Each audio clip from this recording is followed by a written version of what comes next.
नमस्कार मैत्रिणींनो, गरमागरम आणि चटपटीत आलू पराठा घरीच बनवायचा आहे का? हॉटेलपेक्षा चविष्ट आणि फक्त 10 मिनिटात तयार होणारा पराठा आज मी तुम्हाला दाखवणार आहे. व्हिडिओ शेवटपर्यंत बघा, कारण मी एक सिक्रेट टिप सांगणार आहे तुम्हाला. कुठेही व्हिडिओ स्किप करू नका. मी या व्हिडिओमध्ये खरंच खूपच साध्या आणि सोप्या पद्धतीने पराठा कसा बनवायचा सांगितला आहे. झटपट आणि मऊ पराठा.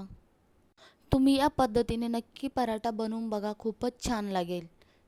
तुमचा पराठा फुटत असेल तर हा व्हिडिओ तुमच्यासाठी. तुम्ही व्हिडिओमध्ये दाखवल्याप्रमाणे स्टेप बाय स्टेप पराठा बनवत जा. तुमचा पराठा कधीच फुटणार नाही, टेस्टही छान लागेल. तर चला तर सुरू करूया.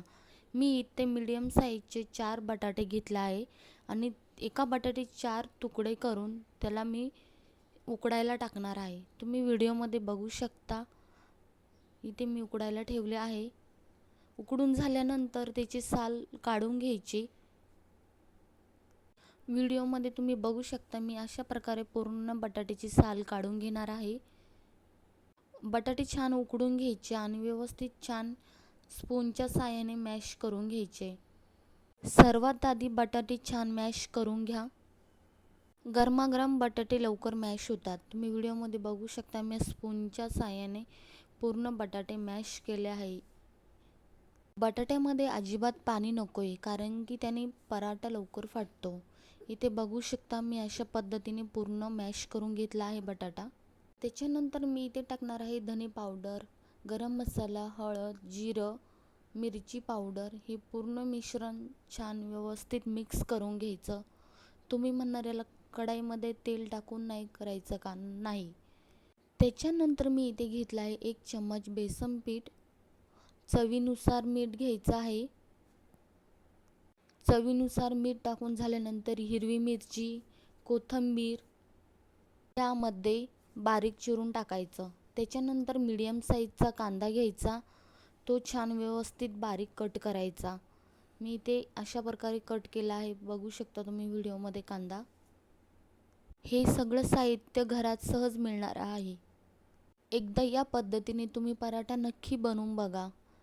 इथे बघू शकता मी कांदा त्याच्यामध्ये टाकून घेतला आहे. हे पूर्ण मिश्रण व्यवस्थित छान मिक्स करून घ्यायचं आहे स्पूनच्या साहाय्याने किंवा हाताने. तुम्ही व्हिडिओमध्ये बघू शकता मी अशा प्रकारे पूर्ण मिक्स करून घेतला आहे.